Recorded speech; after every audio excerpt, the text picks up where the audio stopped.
오후에 하나님 말씀은 이제 요한복음 15장 이제 두 번째 시간입니다. 자, 두 번째 주제는 제자들을 향한 주님의 명령입니다. 서로 어떻게 하라? 사랑하라 이거죠. 이거는 다락방에서 최후의 만찬 하신 이후에도 주님이 가르치셨던 새 계명이죠. 서로 사랑하라. 자, 지금 이 명령을 왜 주시냐면 바로 주님 안에 거하는 제자는 열매를 맺잖아요. 그 열매의 성격이 뭡니까? 사랑이기 때문에 그래요. 그러니까 그 열매를 맺는 삶을 사는 성도는 마땅히 이 명령을 지킬 수가 있다는 얘기죠. 그렇죠? 또 그런 명령을 지켜야 정말 열매 맺는 제자라는 그런 간증이 되는 거죠. 그렇죠? 자, 이제 우리는 9절부터 11절 보겠습니다. 아버지께서 나를 사랑하신 것 같이 나도 너희를 사랑하였으니 너희는 내 사랑 안에 계속 거하라. 내가 나의 아버지의 계명들을 지켜서 그분의 사랑 안에 거하는 것 같이 너희도 나의 계명들을 지키면 나의 사랑 안에 거하리라. 내가 이런 것을 너희에게 말한 것은 나의 기쁨이 너희 안에 머물러 있어 너희의 기쁨이 충만하게 하려는 것이라. 이렇게 말씀하고 있죠. 그렇죠? 자, 주님은 우리에게 과연 얼마만큼 이렇게 주님 안에 거해야 되고 또 얼마만큼 우리가 하나님 말씀을 지켜야 되는가, 그것을 뭐로 비유하셨냐면 예수님이 스스로가 아버지와 그 관계를 맺었듯이 그렇게 하라는 거예요. 그렇죠? 바로 예수님과 아버지 사이의 관계를 비교해서 나도 너희를 이렇게 하니 너희도 이렇게 하라. 이제 이러한 지금 논리인 거죠. 그렇죠? 자, 1번 보세요. 교환에 너희는 내 사랑 안에 계속 거하라. 그리고 10절에는 나의 계명들을 지키면 나의 사랑 안에 거하리라. 이렇게 말씀하고 있죠. 그러니까 여기서 조건이 나오는 거예요. 사랑 안에 거하려면 뭐를 지켜요? 계명, 말씀을 지키라는 거죠. 자, 예수님의 참된 제자가 되기 위한 요건을 언급하고 있다는 거예요. 자, 밑에 괄호 1번 보세요. 주님은 앞서 제자들에게 많은 열매를 맺기 위하여 주님과의 교제를 지속적으로 유지해야 함을 강조하셨다는 거죠. 지금은 자, 밑줄을 쳐놨죠. 그 가운데서 주님과 동행하는 삶에 초점을 맞추고 계시는 거예요. 자, 주님 안에 거했어요. 그럼 뭡니까? 그걸로 끝이 아니라 주님이 어디를 가든 어때야 돼요? 그 사람도 같이 가야 되는 거죠. 그게 동행이죠. 자, 여기서 중심이 뭡니까? 사랑이라는 얘기죠. 사랑. 자, 주님과 교제하는 것뿐만 아니라 주님과 동행하는 원동력이 뭡니까? 사랑이라는 거죠. 자, 왜 아버지 하나님이 예수님과 함께 하셨어요? 사랑하니까. 마찬가지로 예수님도 우리를 사랑하신다는 거죠. 그래서 어떻다는 거예요? 우리도 서로 사랑하고 주님과 동행하라 이거죠. 그렇죠? 그래서 여기서 지금 거하라 했을 때 어디 안에 거하라는 말을 하세요? 사랑 안에 거하라 그러죠. 우리가 지난 시간에 봤던 15장 4절에는 그냥 내 안에 거하라 이렇게 나왔다면 여기서는 사랑 안에 거하라고 특별히 말씀하고 있다 이거죠. 그렇죠? 자, 괄호 2번 보십시오. 주님께서는 성도들이 구약의 10계명이 아니라 자, 무슨 계명을 주셨습니까? 새 계명을 주셨죠. 그것은 바로 뭐였습니까? 내가 너희를 사랑한 것 같이 너희도 서로 사랑하라. 이게 요한복음 13장 34절이죠. 구약 성도들은 10가지의 계명을 지켜야 돼요. 근데 신약으로 들어오니까 달라졌어요. 우리한테는 자잘한 거 아니라 더 포괄적인, 즉 사랑하라 이거죠. 바로 우리에게 이 계명을 주신 거죠. 따라서 주님 안에 거하며 그분과 교제하려면 마땅히 그분의 뭐 안에 거해야 돼요? 사랑 안에 거해야 된다 이거죠. 자, 주님의 사랑은 우리의 이성을 초월한다는 얘기죠. 자, 그 부분을 바울이 이렇게 설명하고 있어요. 밑에 거기 에베소서 3장 16절부터 19절 거기 보면 이렇게 나오죠. 하나님께서 그의 영광의 풍요함을 따라 그의 성령을 통하여 너희 속사람 안에서 능력으로 너희를 강건하게 하시고 믿음으로 그리스도가 너희 마음속에 거하게 하시며 너희가 자, 어디 안에 뿌리를 내려요? 사랑 안에 뿌리를 내고 털을 닦아 이렇게 나오죠. 그러니까 그리스도인은 뭡니까? 주님의 사랑 안에 거한다. 바로 그 사랑에 우리가 믿음의 뿌리와 그런 걸 다 내리는 것이죠. 그렇죠? 그래서 진리를 행한다 했을 때는 뭐 안에서 행해야 돼요? 사랑 안에서 진리를 행하는 거예요. 자, 그 다음에는 모든 성도들과 함께 그 너비와 길이와 깊이와 높이가 얼마인가를 깨달을 수 있게 해주시며 이렇게 나오죠. 여러분이 오해하지 말아야 될 것은 나중에 제가 또 따로 강의하겠지만 여기서 너비, 길이, 깊이, 높이는 상징적인 의미가 아니라 우주의 물리적인 크기를 말하는 거예요. 예. 즉 뭐냐면 우리가 그리스도의 사랑 안에 거하고 믿음으로 충만해지면 주님은 우리에게 놀라운 진리를 계시해 주겠죠. 그래서 우리가 그 진리를 딱 조명을 받을 때 뭐까지도 알 수 있냐? 바로 우주의 그런 구조까지도 우리에게 가르쳐 주신다는 얘기죠. 예. 자, 그 다음으로 이제 계속 보면 또 이렇게 나오죠. 또. 그러니까 방금 이거랑은 다른 개념인 거예요. 또 지식을 초월한 뭐를 안다 그래요? 그리스도의 사랑을 알아. 너희가 하나님의 모든 충만으로 가득 차기를 구하노라 말씀하고 있는 거죠. 여러분 방금 우리가 앞에서 너비, 길이, 높이, 넓이 이게 우주의 규격이라고 그랬잖아요. 여러분 사실 우주의 물리적인 크기도 얼마나 커요. 그렇죠? 그런데 그리스도의 사랑은 뭡니까? 그러한 지식도 어떻다는 거예요? 초월한다는 얘기죠. 그러니까 그리스도의 사랑의 크기는 한량이 없는 거예요. 그렇죠? 네, 헤아릴 수가 없다는 얘기죠. 바로 그 사랑을 주님께서 우리에게 베풀어 주신 거죠. 그러니까 우리는 어때야 돼요? 그 사랑 안에서 우리가 거하고 행해야 된다는 얘기예요. 네. 자, 그럼 이제 밑에 괄호 3번 보세요. 주님을 사랑하려면 제가 밑줄을 쳐놨죠. 뭐를 지켜야 된다고 거기 나와요? 계명들. 여기 계명들은 제가 지난번에도 말씀드렸죠. 하나님 말씀인 성경을 가리킨다 이거죠. 예. 그 14장 23절 24절에 정확히 나오죠.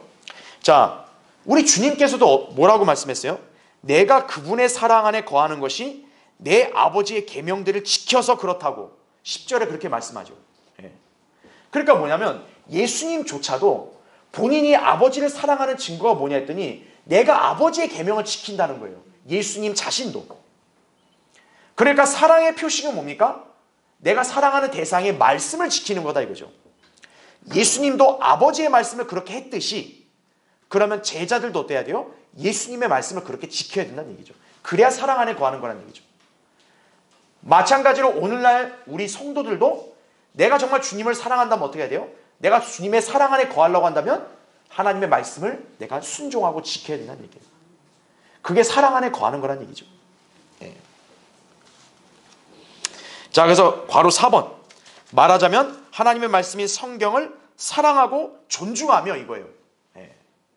여러분이 성경을 사랑하지 않는다. 그럼 여러분 하나님 말씀 지킬 수가 없어요. 존중하고 그 다음에 성경이 말씀하시는 것을 어떻게 해야 돼요?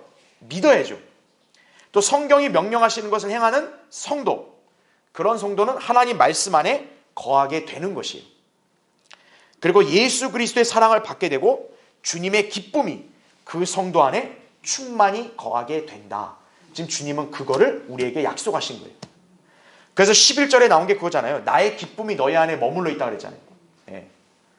그러니까 주님이 주시는 기쁨이 누구에게 머물러 있냐면 그냥 아무나에게 머물러 있는 게 아니라 그분의 사랑 안에 거하는 사람, 그분의 말씀을 지키는 사람, 그 사람에게는 주님의 기쁨이 그 사람 안에서 충만하다. 이렇게 말씀하신 거죠.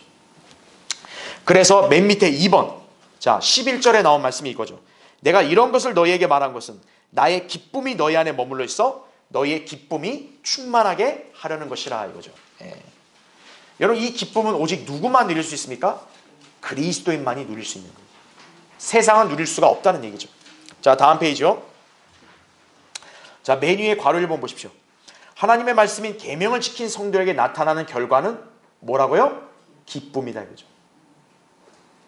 왜 여러분에게 자꾸 하나님 말씀 지키라고 강조하냐? 여러분 기쁨을 누리고 살고 싶다면 그렇게 하라는 거죠. 거기 요한일서 1장 4절에 이렇게 나오죠. 우리가 너희에게 이런 것들을 쓰면 이렇게 나오죠. 여러분 이런 것들을 썼다 이게 뭐겠어요? 성경이에요. 하나님 말씀. 왜냐하면 신약 성경이 서신이잖아요. 편지잖아요. 사실. 그렇죠? 그러니까 성경을 가리키는 거예요. 너희의 기쁨이 충만하게 하려는 것이라 이렇게 말씀하는 거죠.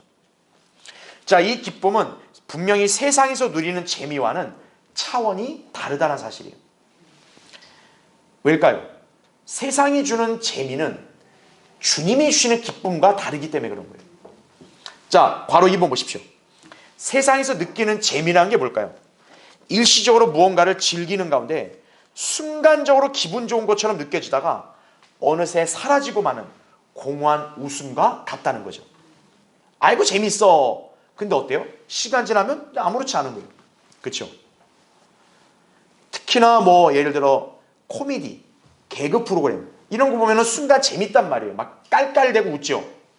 근데 어떻습니까? 시간이 지나면 사라지는 거예요. 왜냐? 그건 일시적이고 공허한 거기 때문에. 예. 자, 그래서 재미는 뭡니까? 외부의 환경과 조건에 의해 좌우되는 거예요. 그렇죠? 그러니까 뭔가 외부의 자극이 있어야 재미가 느껴지는 거예요. 외부의 자극이 없이 그냥 재밌다, 웃는다. 그럼 그 정신병자죠. 시시때때없이 웃는 사람 정신병자 아니에요. 재밌어서 웃는 것은 뭔가를 내가 보거나 경험했으니까 웃는 거예요. 세상이 주는 재미는 바로 외부의 환경에 따라 좌우되는 거죠. 자, 반면에 그리스도인의 기쁨은 뭡니까? 특별히 행복한 상황이 아닌데도 왠지 모르게 마음에서 떠나지 않고 지속되는 은은한 성격을 지닌다는 얘기죠. 쉽게 말하면 지금 세상 사람이 나를 볼 때는 나는 웃어야 될 상황이 아니에요. 너 지금 그렇게 밝게 표정을 지을 때냐? 정신 차려. 지금이 얼마나 심각한 때야. 얼마나 절망스러울 때야. 세상을 그렇게 바라보는 거예요. 그런데 그리스도인은 뭐예요? 그런 상황인데도 나는 내 마음에 이렇게 뭐 불안이나 두려움이나 고통이 없어요. 잔잔하고 뭔가 기분이 더 업되고 더 즐겁고 이런 거예요. 이게 바로 그리스도인만이 누리는 기쁨이라는 거죠. 왜냐? 그 기쁨은 여러분이 만들어낸 것도 아니고 세상이 만들어낸 것도 아니고 주님이 여러분에게 주신 거기 때문에 그런 거예요. 네. 바로 주님의 사랑 안에 거하는 그런 성도에게 약속된 게 기쁨이다 이거죠. 자, 그래서 괄호 3번 그리스도인 안에 머물러 있는 이 기쁨 바로 무슨 성격이라고요? 성령의 열매 성격이다 이거죠. 성령의 열매. 자, 지난 시간에 열매를 맺는다 했을 때 그리스도인이 구령, 성령 이 두 가지 열매를 맺는다 그랬죠. 갈라디아서 5장에 보면 성령의 열매의 첫 번째 뭡니까? 사랑과 그 다음에는 기쁨과 세 번째는 화평과 오래 참음, 친절, 선함, 믿음, 온유, 절제 9가지죠. 자, 지금 주님께서는 우리가 열매를 맺는 삶을 말씀하고 계시죠. 곧바로 뭡니까? 우리에게서 나타나는 현상인 사랑과 기쁨을 언급하신다는 얘기죠. 앞에서는 내 안에 거하면 열매를 많이 맺는다 그랬죠. 자, 주님의 사랑 안에 거하면 어때요? 기쁨이 충만하다 말씀하죠. 결국 주님 안에 거하면 뭐예요? 열매를 맺어요. 그 열매가 바로 어떤 성격을 가져요? 사랑과 기쁨 이걸 갖는다는 얘기죠. 네. 바로 이게 다 연결되는 거예요. 그래서 지금 여기 요한복음 15장 예수님 말씀은 정말로 신약적인 진리와 일치가 되는 거죠. 예. 왜냐하면 바울이 성령의 열매도 바로 이런 속성을 가졌다고 언급했기 때문에 그런 거예요.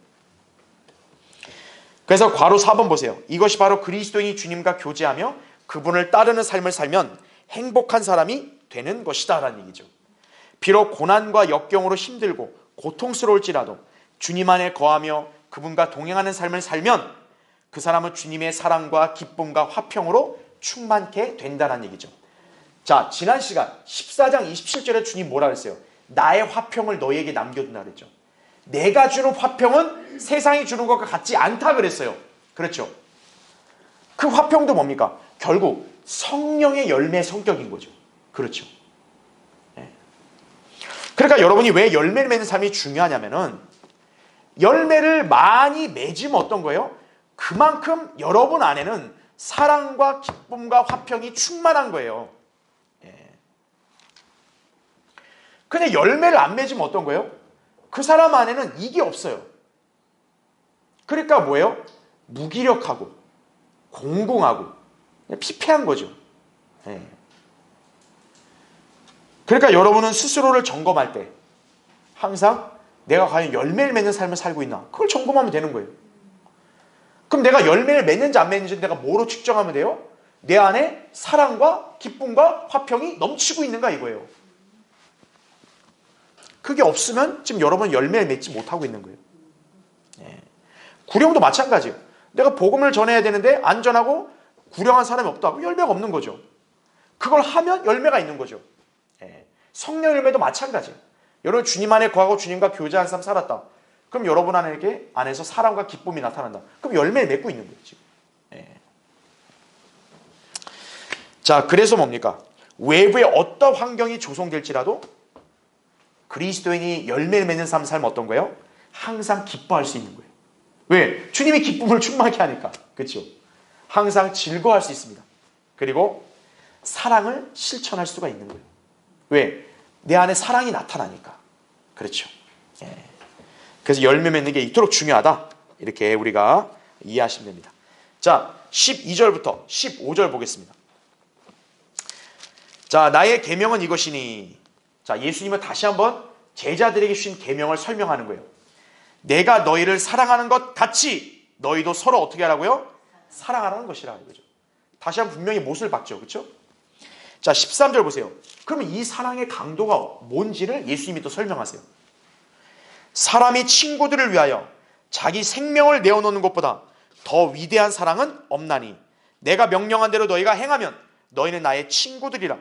이제부터는 너희를 종들이라 부르지 아니하리라. 이는 종은 자기 주인이 하는 일을 알지 못하기 때문이라. 내가 너희를 친구들이라고 불렀으니 이는 내가 나의 아버지께로부터 들은 모든 것들을 너희에게 알게 하였기 때문이라 말씀하고 있죠. 야, 여러분 이 말씀을 여러분 방금 읽고 딱 생각했을 때 뭔가 좀 너무나도 대단하다 느껴지지 않으세요? 사랑을 한다고 했을 때는 그를 말할 자격이 있으려면 어떻게 해야 돼요? 자기 생명을 내어놓을 만큼 할 수 있어야 사랑한다는 말을 하는 거예요. 자, 거기 교환에 1번 보십시오. 12절. 나의 계명은 이것이니 내가 너희를 사랑하는 것 같이 너희도 서로 사랑하라는 것이라. 참된 제자들이라면 예수 그리스도의 이 계명을 실천해야 한다는 얘기죠. 여러분 제자는 어때요? 스승이 가르치는 대로 따라야 제자죠. 그렇죠? 왜 사도들이 제자냐? 예수님이 왜 그들의 선생이냐? 그들은 예수님이 가르친 대로 따라야 되기 때문에 그런 거예요. 마찬가지로 여러분이 그리스도인이다 이거예요. 여러분이 성도들이다 이거예요. 그럼 여러분은 제자와 같은 거예요. 그렇다면 여러분도 어때요? 주님이 가르치시는 계명을 실천해야 되는 거예요. 그래서 선택사항이 아니라 뭐라고 제가 표기해 놓은 거예요? 의무적이고 강제적인 명령이다 이거죠. 근데 여러분 여기서 잘못 나가면은 마치 이걸 지켜야 구원받습니까? 이게 아니에요. 이거는 구원과 관계 있는 게 아닙니다. 이거는 여러분이 구원을 받았기 때문에 당연히 해야 된다. 이러한 논리인 거예요. 네. 자, 그래서 이렇게 하면 어때요? 주님께서는 그 사람의 뭐가 되신다고 약속하세요? 친구가 되신다고. 친구. 나의 신분은 종인데 근데 주님은 나를 넌 내 종이 아니라 넌 내 친구야. 이리 와. 이렇게 대해 주신다는 얘기예요. 자, 바로 여러분이 주님이 보이신 사랑대로 사랑하잖아요. 그러면 여러분은 주님의 친구가 되는 거예요. 왜요? 친구도 관계가 어떻습니까? 서로 닮잖아요. 서로가 비슷한 걸 공유하잖아요. 그렇죠? 친구이신 주님이 그렇게 사랑했다면 어때요? 친구된 우리도 그런 사랑을 해야 된다는 얘기예요. 자, 2번 보십시오. 자, 너무나도 위대한 구절입니다. 13, 14절에 사람이 친구들을 위하여 자기 생명을 내어놓는 것보다 더 위대한 사랑은 없나니 내가 명령한 대로 너희가 행하면 너희는 나의 친구들이라 이렇게 말씀하죠. 예수님께서 사랑의 본질과 진수를 아주 명료하게 설명하신 말씀이에요. 그러니까 여러분이 막 이렇게 사랑에 관한 주제를 얘기할 때 뭐 이렇게 단순한 사람들은 야 그냥 이렇게 하는 게 사랑이야 이렇게 주장하는 사람이 있는가 하면 뭐 철학 공부한 사람들은 어때요? 뭐 야 사랑이 뭐 또 뭐 나름대로 자기가 막 온갖 그런 이론을 갖다 붙이잖아요. 그런데 사랑이라는 것이 그냥 심오하고 난해한 게 아니라 성경에서는 분명하게 말씀합니다. 사랑은 뭐예요? 자기 생명을 내놓는 거예요. 자, 괄호 1번 보십시오. 자, 최초의 인간이 누굽니까? 아담과 이브죠. 아담이 자기 아내 이브를 사랑했죠. 그렇죠. 그래서 어때요? 이브가 그 선과의 지식의 나무의 열매를 먹고 상태가 이상해진 걸 알면서도 같이 먹은 거예요. 왜? 나만 살 수 없다 이거예요. 같이 죽자 이거죠. 사랑하니까 그런 거예요. 자, 그럼 왜 그런 사랑으로 엮여졌냐면 이브는 어떻게 해서 태어났기 때문에 그래요? 아담이 죽어서 거기서 갈비뼈를 취해서 나왔기 때문에 그런 거예요. 즉 아담이 죽지 않았다면 이브는 나올 수 있어 없어요? 나올 수 없는 거예요. 그게 바로 여자의 기원인 거예요. 여자는 남자가 희생을 해서 나오는 거예요. 그렇죠? 그래서 아담이 이제 하나님께서 그 여자를 만드셔서 딱 데려왔을 때 아담이 외친 게 뭡니까? 그녀는 내 살 중에 살, 내 뼈 중에 뼈다. 나의 일부다 이거죠. 예. 창세기 2장에 나온 대로. 자, 그럼 아담과 이브의 관계를 바울은 뭐로 설명하고 있냐? 예수 그리스도와 교회의 관계를 설명하는 거예요. 그래서 예수 그리스도께서 그분의 몸의 지체인 교회를 위해서 자신을 주셨다는 얘기죠. 그래서 에베소 5장 25절에 나온 게 남편들아 너희는 자기 아내를 사랑하되 그리스도께서 교회를 사랑하셔서 교회를 위하여 자신을 주신 것 같이 하라 이렇게 말씀하는 거죠. 즉 뭐냐면 예수 그리스도는 왜 죽으셨습니까? 당연히 1차적으로는 모든 죄인들이에요. 근데 그 중에서도 뭡니까? 그분을 믿고 구원받은 그리스도인들. 왜냐? 그 그리스도인들이 바로 그분의 몸의 지체이기 때문에 그런 거예요. 그 교회를 위해서 자신을 줬다는 거죠. 왜? 그 교회를 사랑하니까. 예수님은. 그게 바로 진정한 사랑이라는 거죠. 그거보다 더 위대한 사랑은 없다는 거예요. 부모 자식의 그런 희생, 그건 비교가 안 되는 거예요. 자, 괄호 2번 보십시오. 인류 역사에서 이런 사랑을 실천한 이가 있습니까? 단 한 명도 없습니다. 여러분 불교의 석가모니가 자기 불교 신자들 위해 죽어준다는 말 들어봤어요? 없죠. 유교의 공자가 그 유교 사상 신봉하는 자들 위해 죽은 적 없어요. 모슬렘의 알라나 마호메트, 힌두교의 브라마 혹은 크리슈나, 카톨릭의 성모 마리아, 교황, 그 누구도 자신의 신도들을 이렇게 사랑한 적이 없습니다. 이들은 자기 신도들에게 그냥 강요만 합니다. 이렇게 살아, 이렇게 살아, 이렇게 살아. 그럼 우리는 물어볼 수 있는 거예요. 그럼 당신은 이 신도들을 위해서 뭘 했습니까? 이거? 뭘 했죠? 한 게 없어요. 그냥 받기만 한 거예요. 받기만. 그러면 예수 그리스도는 뭘 했냐 이거예요. 예수 그리스도는. 그분은 먼저 나를 사랑해서 자기 생명을 내어줬다. 그게 바로 뭡니까? 인간이 예수 그리스도만을 유일한 구주로 믿어야 되는 이유예요. 아니 당신은 왜 예수님 믿습니까? 다른 종교나 신 안 믿고요? 간단히 답하면 돼요. 그분은 나를 대신해 죽었기 때문이다. 다른 종교에서는 나를 대신해 죽은 사람 있습니까? 없죠. 그게 곧 뭡니까? 다른 종교의 신들이나 창시자들은 나를 사랑한 적이 없어요. 그런데 예수 그리스도는 나를 사랑하셨어요. 내가 그분을 알지도 못했고 나는 그분을 믿지도 않은 가운데 있었는데 그분은 기꺼이 나를 위해 자신의 생명을 내어놨다 이거죠. 나를 사랑해서. 그럼 당연히 그건 내가 받아들여야 되는 거 아닌가요? 여러분이 그런 논리를 설명하셔도 되는 거예요. 그렇죠? 그래서 맨 밑에 괄호 3번 보세요. 오직 예수 그리스도만이 이 사랑의 조건을 충족시키셨다. 특히 예수님께서는 단순히 그분의 양들만이 아닌 누구요? 원수 같은 죄인들까지 사랑하셔서 그들을 위해 죽으셨다는 거죠. 다음 페이지요. 이것이야말로 감히 범접할 수 없는 하나님의 사랑이라는 얘기죠. 예. 우리 찬송가에도 하나님의 사랑을 찬양하는 가사들 많잖아요. 그 크신 하나님의 사랑 말로 다 형용 못하네. 그렇죠? 왜 말로 형용 못합니까? 하나님과 인간은 동등한 관계가 아니에요. 하나님 보실 때 인간은 그냥 개미 새끼도 못한 거예요. 여러분 개미 새끼를 위해서 여러분 죽을 수 있어요? 그런 사람은 없어요. 하나님은 개미 새끼보다 못한 우리를 위해서 죽으신 거예요. 거기 로마서 5장 7절 8절 10절 보면 의인을 죽으려는 사람이 거의 없고 선한 사람을 위해 죽음을 무릅쓰는 사람이 간혹 있을지 모르지만 이거예요. 간혹은 있을 거예요. 왜? 가치 있게 여기니까 세상은. 아 저런 사람을 위해서 내가 희생당하는 거 가치 있어. 그럴 수도 있어요. 그런데 보세요. 우리가 아직 뭐였을 때?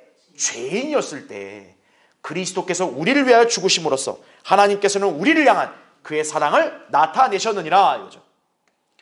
더 나아가서 뭐라 그래요? 우리가 뭐 되었을 때에도, 원수 되었을 때에도, 왼수의 왼수, 왼수를 위해 죽어요?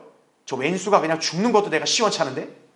그런데 어떤 거예요? 우리가 원수 되었을 때도 하나님은 사랑하신 거예요.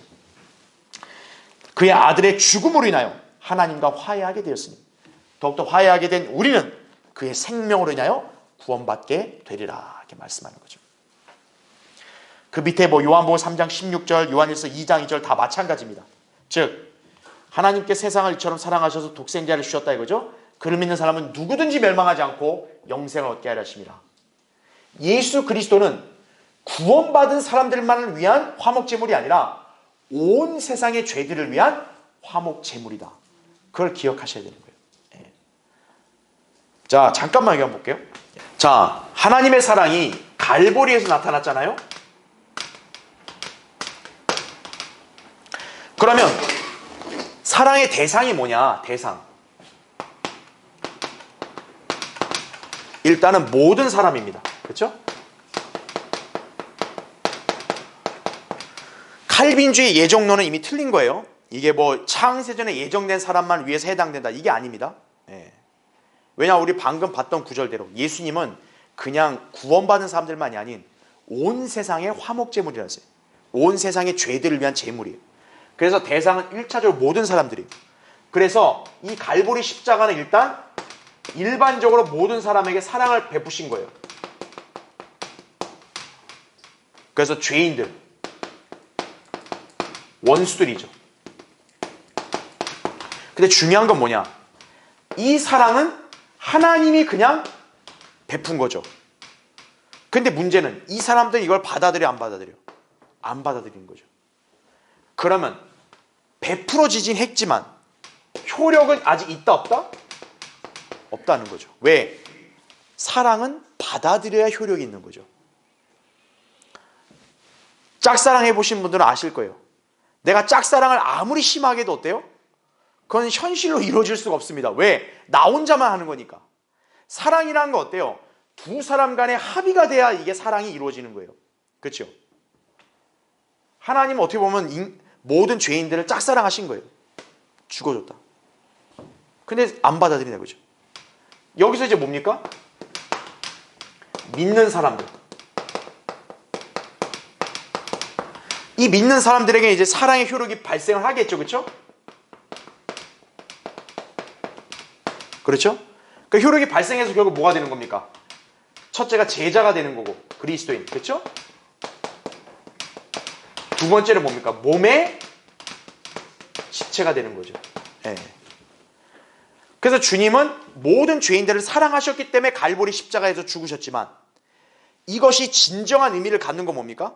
이 사랑을 받아들인 바로 이런 사람들에게 어떻게 되는 거예요? 주님은 이들에게 있어서 확실한 구주가 되시고 그 다음에 신랑이 되시는 거죠. 그렇죠. 이때 이제 우리가 주님과 신랑과 신부의 관계가 된 거죠. 그래서 십자가의 죽음이 어떻게 의미로 다가오는 거예요? 나를 사랑해서 내 신랑이 나를 대신에 희생했다. 이게 되는 거죠. 그러니까 이전까지는 안 되는 거예요. 그냥 이건 하나님이 일방적으로 베푼 거예요. 근데 이제 여기 가야 어떤 거예요? 아, 그리스도가 교회를 사랑해서 자신을 주셨다.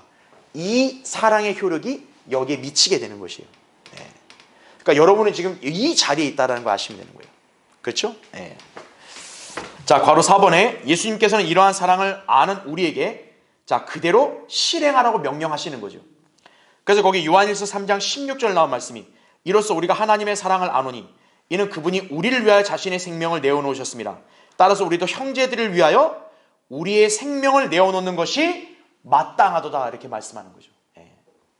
이 정도는 해야 진정으로 사랑했다고 말할 수 있는 거예요. 예. 자, 괄호 5번 보세요. 그렇게 하면 우리는 주님의 단순한 종들이 아닌 자 뭐가 될 수 있다? 친구들이 될 수 있다 이거죠. 자, 주님께서는 하나님을 사랑하고 형제들을 사랑하는 모든 사람들을 아주 가까운 사이가 되게 해서 마치 서로 비밀 없이 마음을 털어놓고 친밀한 관계를 형성할 수 있음을 말씀하신 것이다 이거죠. 주인과 종의 관계는 어때요? 딱딱하죠. 그렇죠? 여러분 뭐 주인이 종하고 뭐 이렇게 깊은 대화를 할 이유가 있어요? 없죠. 야, 물 떠와. 야, 밥 차려. 끝이에요. 그렇죠? 근데 친구는 다르죠. 친구끼리는 어떤 거예요? 아, 이리 와 보게. 아, 내가 좀 고민이 있어. 자기의 어떤 비밀과 속마음도 털어놓는 거죠. 그게 친구 사이죠. 예. 그리고 친구끼리는 서로 돕죠. 그렇죠. 굉장히 관계가 달라지는 거죠. 바로 여러분이 주님의 사랑 안에 거하고 말씀을 지키면 어떤 거예요? 나는 신부는 종인데 어떤 거예요? 주님은 저를 친구로 삼아주신다. 이거죠. 예. 이 얼마나 위대한 은혜입니까? 그렇죠. 온 우주 만물의 창조주가 우리 인간을 뭐로 여기시는 거예요? 야, 내 친구야. 이리 와봐. 이러시는 거죠. 자, 3번 보십시오. 자, 15절 나온 말씀. 이제부터 너희를 종들이라 부르지 아니하리라. 이는 종은 자기 주인이 하는 일을 알지 못하기 때문이라. 내가 너희를 친구들이라고 불렀으니 이는 내가 나의 아버지께로부터 들은 모든 것들을 너희에게 알게 하였기 때문이라 말씀하죠. 이게 바로 주님이 왜 우리를 친구라 여겨주시는 데 대한 이유예요. 자, 괄호 1번 보십시오. 예수 그리스도께서는 계명을 지키는 성도들을 친구들로 대우해 주신다 이거죠. 이것은 실제로 우리가 주님과의 관계가 동등해졌다는 걸 의미하지 않아요? 그러니까 쉽게 말하면 예수님을 만만하게 보라는 게 아니에요. 아, 우리 똑같은 친구 아니야? 친구 아이가? 이게 아니라는 거예요. 예. 우리의 신분은 어디까지나 뭡니까? 종이에요. 그걸 잊으면 안 돼요. 사도 바울도 항상 자신을 뭐라고 불렀어요? 나는 하나님의 종, 나는 그리스도의 종, 이렇게 불렀다고요. 우리도 마찬가지라는 얘기죠.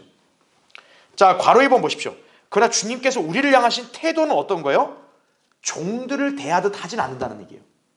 이게 다르다는 얘기죠. 왜냐하면 아까 제가 얘기한 그대로예요. 종은 자기 주인이 하는 일을 알아요, 몰라요? 알지 못한다고. 예수님은 그 이유를 말씀하는 거예요. 왜 너희들이 내 친구들이냐면 너희들이 그냥 단순히 내 종이면 너희들은 나의 마음과 나의 생각과 나의 계획과 내가 하고자 하는 말 모른다 이거죠, 너희는. 근데 주님께서는 뭡니까? 제자들이나 성도들이 그러한 상태로 머물기를 원치 않으시는 거예요. 주님은 어떤 심정이세요? 제자이자 성도인 우리에게 그분이 의도하시는 것, 그분이 원하시는 것을 알려주기를 바라시는 거예요. 그냥 단순히 종이면 알 필요 없죠. 야, 시킨 대로 해. 근데 그게 아니라 주님은 우리 개개인은 어떤 거예요? 야, 이리 와봐. 야, 내가 너 이거 알려줄게. 이러한 친근한 관계를 원하신다는 거예요, 주님이. 그러니까 우리가 그 계명을 지킨다면 어떤 거예요? 우리는 주님과 그런 관계로 교제하고 살 수 있다는 거예요. 그래서 바로 3번 보세요. 말하자면 예수 그리스도께서 아버지 하나님께로부터 들은 것들을 숨기지 않으시고 우리에게 있는 그대로 알려주신다는 것이다. 그런 면에서 주님께서는 우리를 종들이 아닌 친구들로 대하고 싶어 하신다는 의미다라는 얘기죠. 자, 그럼 우리에게 필요한 건 뭡니까? 주님의 명령을 따르는 게 되겠죠. 그렇죠? 우리가 주님 명령을 따르면 어떤 거예요? 우린 주님의 친구들이 되는 거예요. 그렇죠? 예. 그래서 주님 뭡니까? 아버지 하나님께로부터 받은 것을 친구인 성도에게 어떤 거예요? 계시해 주는 거예요. 성경에 어려운 말씀을 접했어요. 근데 여러분이 주님의 사랑 안에 거하잖아요? 주님은 그 어려운 말씀의 진의도 여러분에게 알려주는 거예요. 야, 이게 이러이런 의미야. 이거는 이 뜻이야. 이거는 너가 이렇게 지키고 실행해야 된다는 의미야. 주님은 그걸 다 계시해 준다는 거예요. 친구 관계가 되면. 근데 그게 아니면 어떤 거예요? 주님은 그 사람한테 그걸 계시해줘요? 안 계시해줘요? 안 계시해 주는 거예요. 그럼 그 사람은 그걸 알 수 있겠어요? 없겠어요? 모르죠. 예. 그래서 왜 여러분이 주님과의 교제가 이토록 중요한지를 여기서 알아야 되는 거예요. 내가 왜 주님을 사랑하고 그분의 말씀을 따라야 되냐? 여러분은 주님이 갖고 있는 그 심오한 것까지도 때로 가르쳐 주시는 거예요. 친구가 되니까. 그렇죠? 예. 그 정도까지 교제가 격상이 돼야 되는 거예요. 예. 자, 맨 밑에 괄호 4번. 결국 우리가 제자가 되는 것도, 열매를 풍성히 맺는 것도, 주님의 사랑을 받는 것도, 주님의 친구가 되는 것도 모두 하나로 귀결됩니다. 하나님 말씀이 성경을 열심히 읽고 공부하는 것에 달려 있다는 얘기죠. 예. 자, 지금까지 뭡니까? 주님 안에 거하라, 열매 맺는다, 서로 사랑하라, 친구가 되라, 막 이러잖아요. 그렇죠? 그 다 뭡니까? 하나로 귀결되는 것. 주님 말씀을 내가 사모하고 읽고 상고하고 지키면 어떤 거예요? 이 네 가지가 다 이루어지는 거예요. 다. 예. 그러니까 여러분이 성경의 말씀을 유념하는 게 얼마나 중요한지를 아셔야 된다는 얘기예요. 예. 이 땅에서 여러분의 삶의 질을 다 결정하는 거예요. 전부 다. 예. 자, 이제 마지막 페이지 보십시오. 16, 17절.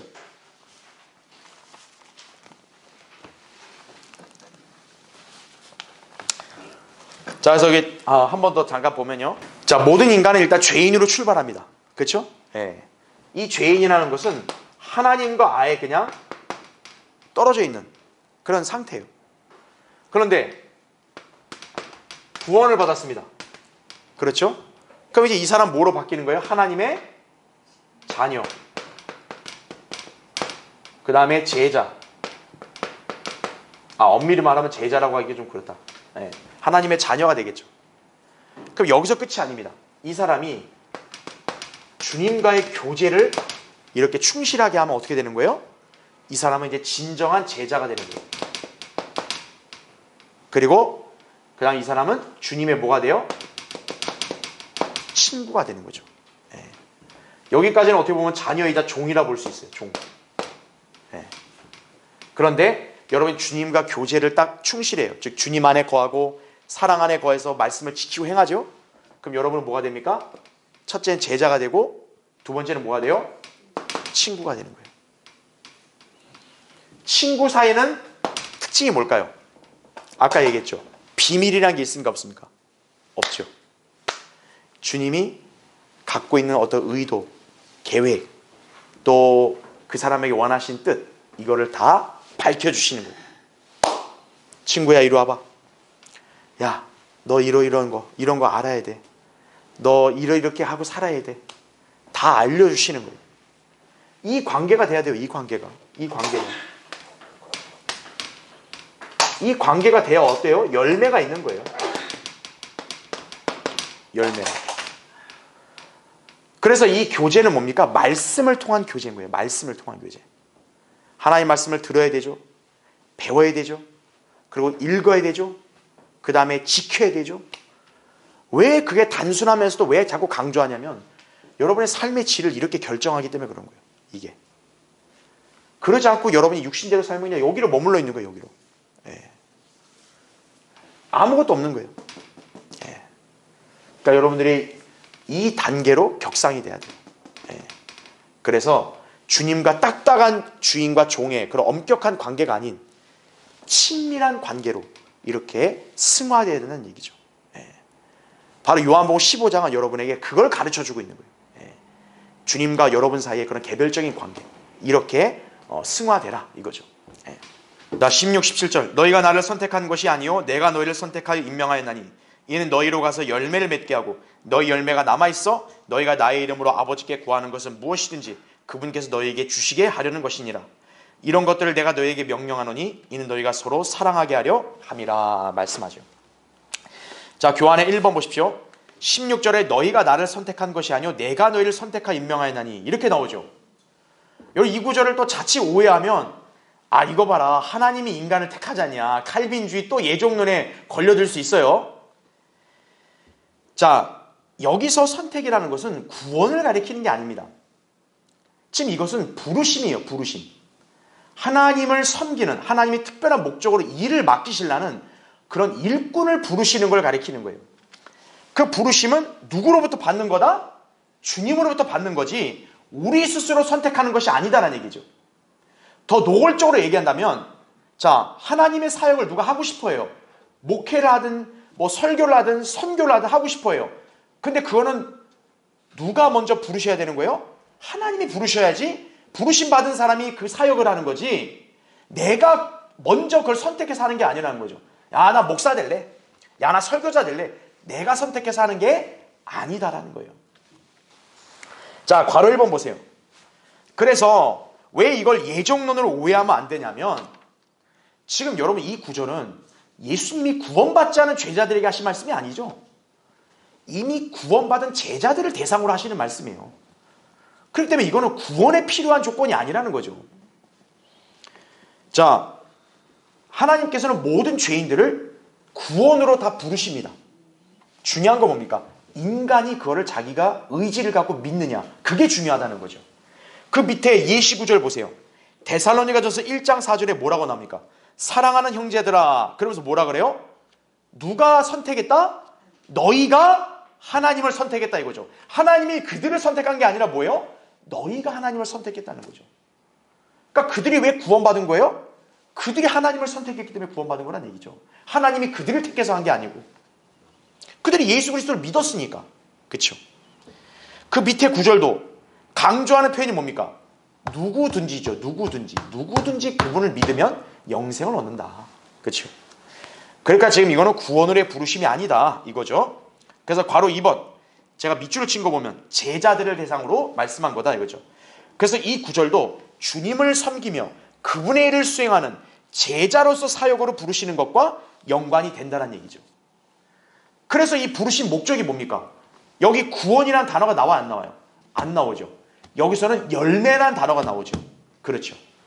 바로 하나님께서 어떤 목적으로 일을 시켰을 때 그 열매를 맺게 하기 위해서 어떤 거예요? 그 사람을 부르신다는 얘기예요. 자, 그 다음에 괄호 3번. 다만 모든 그리스도인들은 뭐로 임명받았어요? 그리스도의 대사입니다. 목사만이 그리스도의 대사가 아니에요. 모든 그리스도인들이 다 그리스도의 대사들입니다. 하나님께서는 우리를 주 예수 그리스도를 대신하여 이 땅에서 죄인들을 하나님과 화해하는 그런 임무를 부여하셨다는 얘기죠. 그러니까 여러분은 이 일에 있어서는 예의 없이 다 선택받았다는 걸 아셔야 돼요. 그래서 우리 누구나 복음을 전할 수 있어야 된다 이거죠. 그래서 괄호 4번 보세요. 아무쪼록 열매를 맺는 것은 주님께서 우리를 그리스도의 대사로, 복음 전도자로, 설교자로 임명하신 목적임을 우리는 명심해야 한다는 얘기죠. 왜 어떤 사람은 목사가 됐냐 이거예요. 왜 어떤 사람은 이렇게 찬양과 연주로 주님 섬기냐 이거죠. 왜 어떤 사람은 복음 전하는 이 선교 일을 하냐 이거죠. 한 가지예요. 그 일의 열매를 기대하시기 때문에 시키는 거예요. 그러니까 여러분도 주님을 섬긴 어떤 일을 한다 이거예요. 그럼 여러분은 그 일을 대충 하시면 안 돼요. 우연으로 내가 그 일을 하는 게 아니에요. 주님이 여러분을 시킨 거예요. 왜 시켰어요? 뭐를 맺으라고? 열매를 맺으라는 거예요. 그 점을 간과하시면 안 된다 이거죠. 자, 마지막 2번 3번 보시면 16절에 나온 말씀이 너희로 가서 열매를 맺게 하고 이렇게 나오죠. 여러분 열매는 특징이 뭡니까? 재생산입니다. 재생산. 리프로듀스예요. 즉 씨는 어때요? 씨는 그 종류대로 열매가 나오죠. 그 열매가 어때요? 또 다른 열매가 나오죠. 계속. 그렇죠. 그게 씨의 특징이죠. 마찬가지로 우리도 어때요? 우리도 하나님의 말씀의 씨로 거듭났죠. 그랬다면 그리스도인도 어때요? 열매를 자꾸 만들어내야 되는 거예요. 그래야 살아있는 존재란 특징이에요. 그게. 그걸 여러분 기억하셔야 되고 그 다음에 3번 16절에도 자 열매가 남아있으면 어때요? 아버지의 이름으로 예수님의 이름으로 아버지께 구하는 거는 무엇이나 주신다 이렇게 얘기하죠. 바로 기도응답의 약속이죠. 이거는 지난 시간에도 배웠죠. 7절에 나온 게 뭐예요? 너희가 내 안에 거하고 내 말들이 너희 안에 거하면 원하는 건 무엇이나 구하라. 이루어진다 그랬죠. 여기도 마찬가지죠. 바로 열매가 있어야 어떤 거예요? 기도를 응답해 주신다는 거죠. 예수님으로 아버지께 구하면 다 응답해 주신다는 얘기죠. 그러니까 그냥 기도만 하면 다 복받는다. 이 말은 틀린 말이에요. 신약적 교리에 따르면 어떤 거예요? 내가 주님과의 교제를 통해 열매를 맺는 삶을 살아야 나의 기도가 놀랍게 응답이 되는구나. 이걸 여러분이 항상 마음에 새겨야 되는 거예요. 여기서 계속 강조하는 교가 아니에요. 너희가 내 안에 거해야 된다. 그러면 열매를 맺는다 그랬죠. 열매가 남아있어야 나의 이름으로 아버지께 구하는 거 들어주신다. 그거를 우리에게 약속하신 것이에요. 자, 오늘 여러분은 이 말씀을 통해서 내가 그리스도인으로서 열매 맺는 삶이 어떻게 중요한지를 다시 한번 이렇게 마음에 새기시기 바랍니다.